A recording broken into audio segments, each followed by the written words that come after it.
Hi అండి, welcome to Missamma చెప్పే కథలు. శ్రీమతి పొత్తూరు విజయలక్ష్మి గారి కారులో షికారు.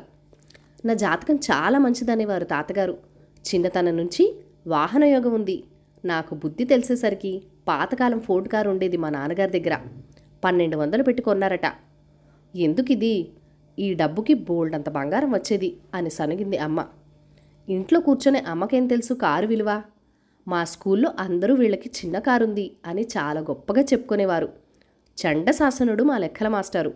నేను లెక్కలు తప్పు చేసినా ఏమీ అనేవారు కాదు. క్లాస్ లీడర్ని కూడా ఎప్పుడూ నేనే. మరిదంతా కారు ఉండటం వల్లే కదా. అప్పుడప్పుడు మా కారులో మా తాతగారు ఊరికి వెళ్ళేవాళ్ళం. దారిలో ఏదో జాండెం వచ్చి ఆగిపోయేది. కారు రిపేర్ చేసే సామాగ్రి సిద్ధంగా ఉండేది. మా నాన్నగారు కారు కింద పడుకొని రిపేర్ చేసేవారు. అలా అంచెలంచెలుగా గమ్యం చేరేవాళ్ళం. ఊరు అంత దూరం ఉందనగానే చుట్టుపక్కల చేల్లో పనిచేసే జనం మా కారు చూసి, కరణం గారు అల్లుడు గారి కారు వచ్చింది అని పరుగున వచ్చేవాళ్ళు.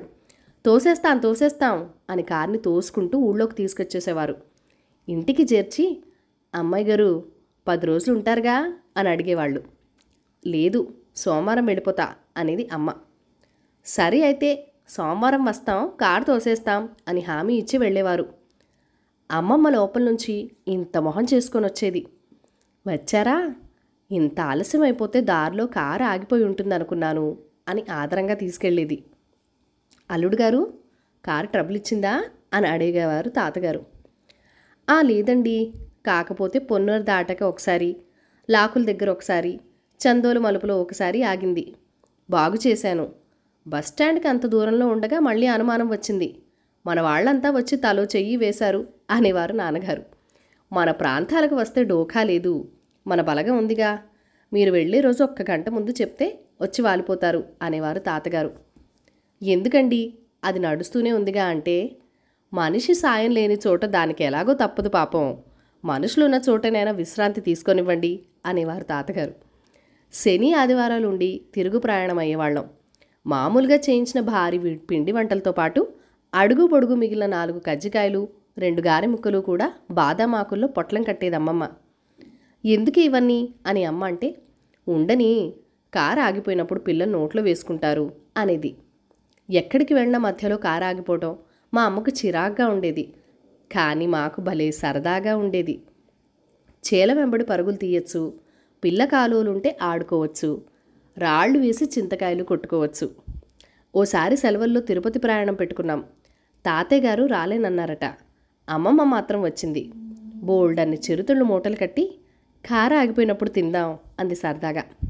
దూరాభారం మా కారులో ప్రయాణం కష్టమవుతుందని ట్యాక్సీ మాట్లాడారు. తెల్లగా రాజహంసలా ఉంది అంబాసిడర్ ట్యాక్సీ. పెందలాడే భోజనాలు చేసి బయలుదేరాం. రివ్వును దూసుకుపోతుంది ట్యాక్సీ. కాసేపటికి మాకు విసిగిచ్చేసింది. నాన్నగారు కారు ఎప్పుడు ఆగిపోతుంది అని అడిగాం. నోళ్ళు ముయ్యండి అపశకున పక్షిల్లారా అని తిట్టింది అమ్మ. మరి కాసేపటికి అమ్మమ్మకి విసికేసింది. బాబు, కారు ఎప్పుడు ఆగిపోతుందో నాన్నగారిని అడుగు అంది మా అన్నయ్యతో. ఆవిడ నేరుగా అల్లుడు గారితో మాట్లాడదు మరి.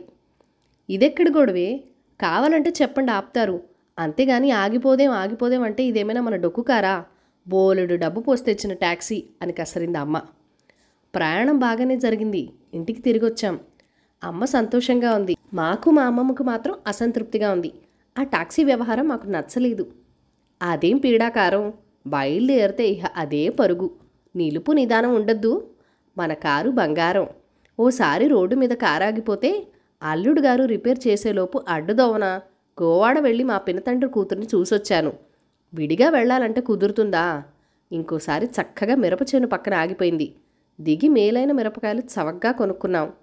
ఎంతైనా మన కారుకి మన వీలు వివరం తెలుస్తాయి కానీ పరాయి కారుకి ఏం తెలుస్తాయి? డబ్బు పోసినంత మాత్రాన విశ్వాసం ఉంటుందా అంది అమ్మమ్మ. నిజమే, ఇక పరాయి కారులో ప్రయాణం చేయకూడదని గట్టిగా తీర్మానించుకున్నాం. ఆ రోజుల్లో మా నాన్నగారికి ప్రమోషన్ వచ్చి బాపట్ల ట్రాన్స్ఫర్ చేశారు. ఇక తాతగారు అమ్మమ్మల ఆనందం చెప్పనలేనివి కాదు. కూతురు కూతవేటు దూరంలో ఉంటుందంటే ఆనందం కాదా మరి? బాపట్ల వచ్చాక మరోసారి ఊరెళ్ళాం. మామూలుగానే మంచినీళ్ళ బావి దగ్గర ఆగిపోతే అక్కడున్న ఆడంగులే తోసుకొచ్చేశారు.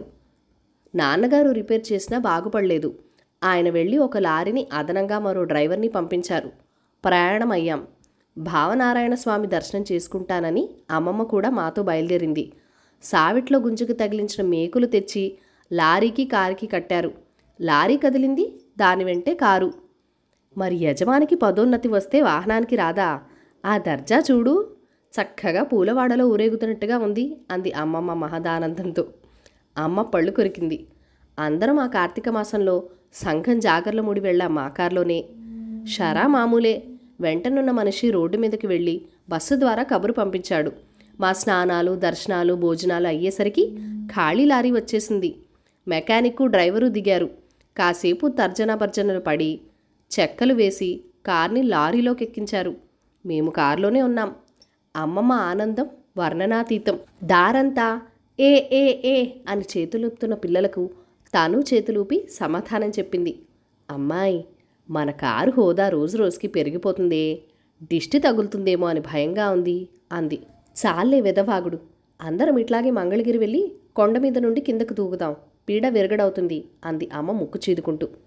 ఇంటికి చేరాక అమ్మ లేకుండా చూసి, ఏమన్నానని నా మీద విరుచుకుపడుతోంది మీ అమ్మ అని అడిగింది. మన కారు చూసి దారంతా ఎగతాళిగా నవ్వారు కదా, అది చూసి అమ్మ చిన్నపుచ్చుకుంది అని చెప్పాను. ఎవడా నవ్వేది? మన కారు మనిష్టం. లారీ కాకపోతే విమానం మీద ఎక్కించి తిప్పుకుంటాం. వాళ్ళకేం కష్టం వచ్చిదట? ఇటు రమ్మను, మాడు పగలగొడతాను అంది ప్రేమగా చీర కొంగుతో కారును తుడుస్తూ. కథ సమాప్తం. ఈ కథను లైక్ చేయండి, షేర్ చేయండి. మన ఛానల్ని ఫస్ట్ టైం చూస్తున్నట్లయితే కనుక సబ్స్క్రైబ్ చేసుకొని ప్లీజ్ మీ సపోర్ట్ ఇవ్వండి. మీ అమూల్యమైన ఫీడ్బ్యాక్ అండ్ సజెషన్స్ నాతో కామెంట్ సెక్షన్లో కూడా షేర్ చేసేయండి. Thank you for watching. Bye bye.